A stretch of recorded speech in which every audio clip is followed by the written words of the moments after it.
যাও বাসুকি নাগ, গিয়ে এখনই ওই ছেলের পা থেকে সমস্ত বিষ তুলে নাও। তারপর বাসুকি নাগ সেখানে গিয়ে সেই ছেলের পা থেকে সমস্ত বিষ তুলে নেয়।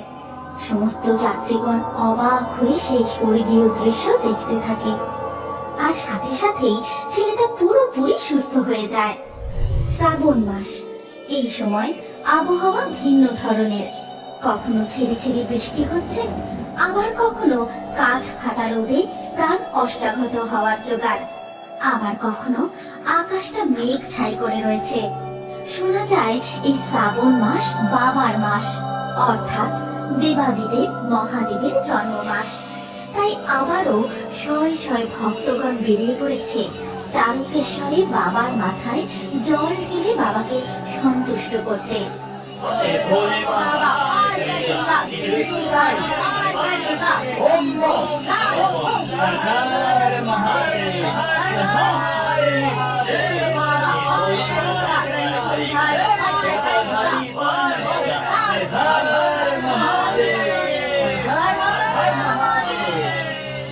ছোট থেকে বড়, জোয়ান থেকে বুড়ো, সবাই একই ছন্দে পায়ে পা মিলিয়ে এগিয়ে চলেছে তারকেশ্বরের উদ্দেশ্যে।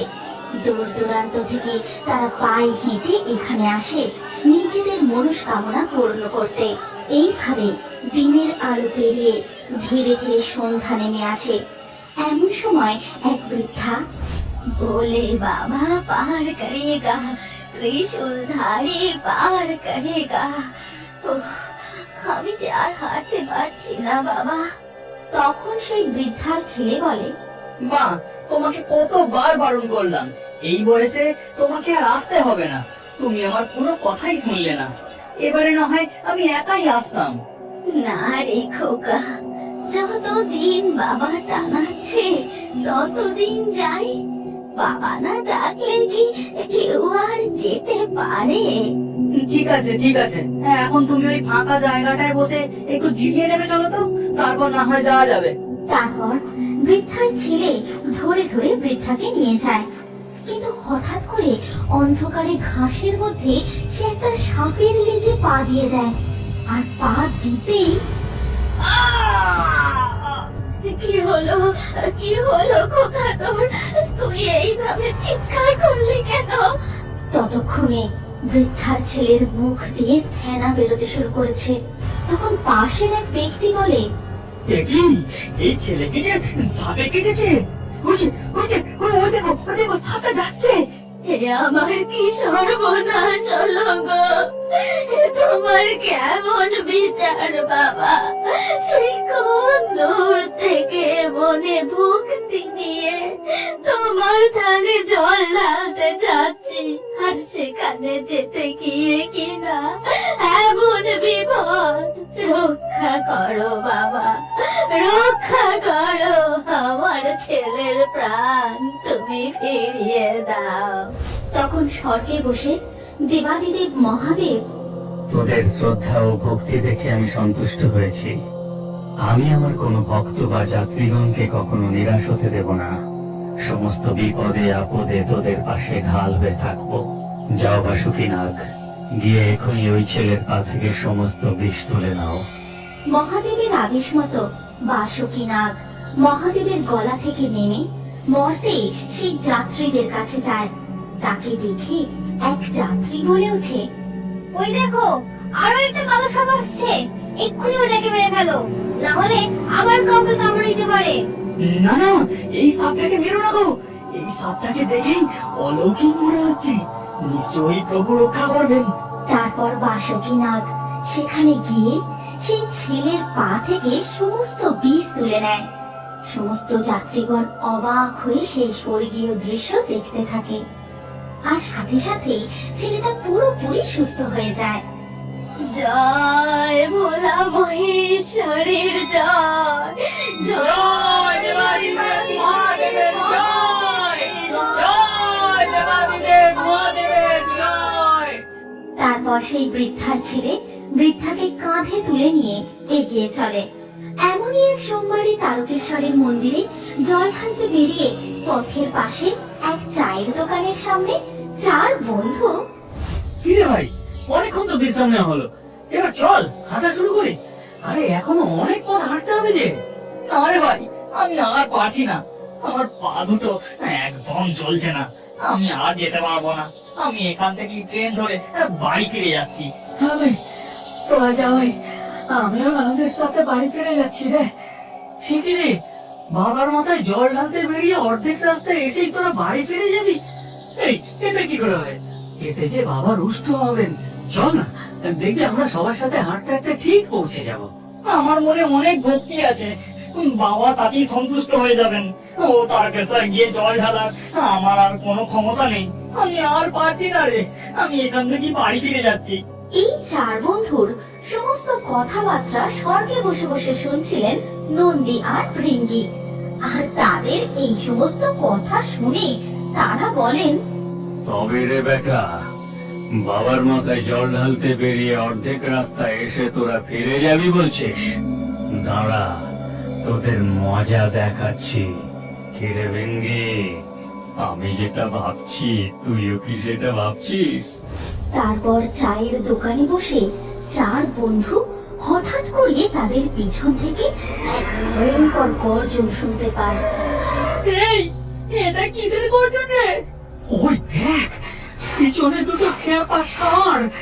এই ষাঁড় দুটো তো আমাদের দিকে আসছে মনে হচ্ছে। ভাগ! তারপর সেই ষাঁড় দুটো তাদেরকে তাড়া করতে থাকে, আর চার বন্ধু ঊর্ধ্বশ্বাসে সেখান থেকে দৌড়তে শুরু করে। ওরে বাঁচাও, বাঁচাও, বাঁচাও, বাঁচাও, আমাদের পালা, বাঁচাও।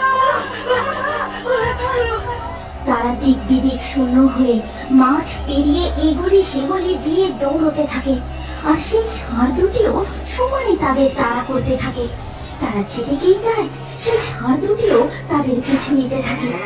এইভাবে দৌড়তে দৌড়তে তারা প্রচন্ড হাঁপিয়ে গিয়ে একটা জায়গায় গিয়ে থামে। তারপর মাথা তুলতেই দেখতে পায় তারা একদম মন্দিরের গেটের সামনে এসে দাঁড়িয়েছে। এরপর পিছন ফিরে দেখে যে সেই ষাঁড় দুটিও আর তাদের পিছনে নেই। চার বন্ধু বাকরুদ্ধ হয়ে শুধু একে অপরের মুখের দিকে তাকিয়ে থাকে। আর ওদিকে তখন দুধ পুকুরে, মা, আমি একটু জলে নেমে স্নান করে আসবো। জলটা দেখে আমার খুব স্নান করতে ইচ্ছা করছে। না বাবা, তুমি একা পারবে না, পুকুরে অনেক জল। বাবা তারকনাথের মাথায় জল ঢালা হয়ে গেছে, এখন একটু কিছু খেয়ে নাও, তারপর আমি নিজে তোমাকে স্নান করিয়ে দেব। কিচ্ছু হবে না, যাই না একটু, আমি বেশি জলে নামবো না, এই সামনে স্নান করে চলে আসবো। না সোনা, তোমায় বারণ করলাম না আমি? কিন্তু মায়ের চোখের পলক পড়তেই ছেলেটি পুকুরের দিকে নামতে থাকে, আর ঠিক তখনই ঘাটের শ্যাওলায় পা পিছলে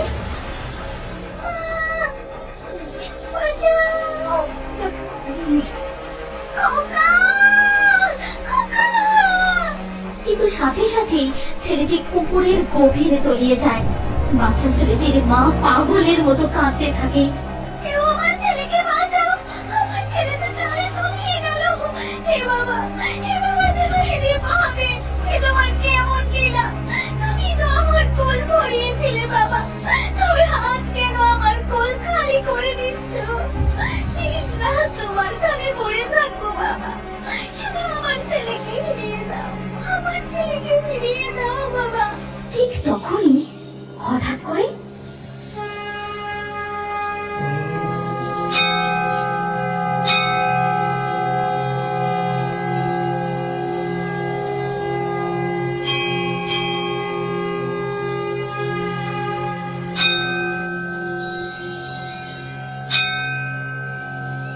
এই নাও গো তোমার ছেলে।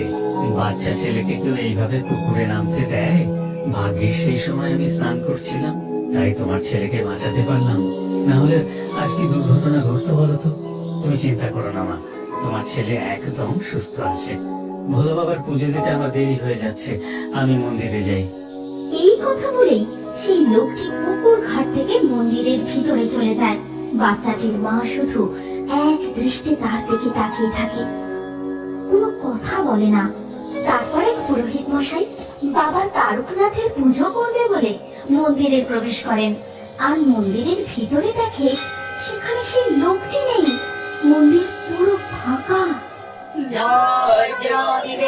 মহাদেবের জয়, জয় ভোলা মহেশ্বরের জয়, জয় বাবা লোকনাথের জয়। এইভাবে গোটা শ্রাবণ মাস জুড়ে শয়ে শয়ে জলযাত্রী বাবা তারকনাথের মাথায় জল ঢালতে আসে। আর এইভাবেই বাবার নানান লীলা ভক্তরা অনুভব করতে থাকে।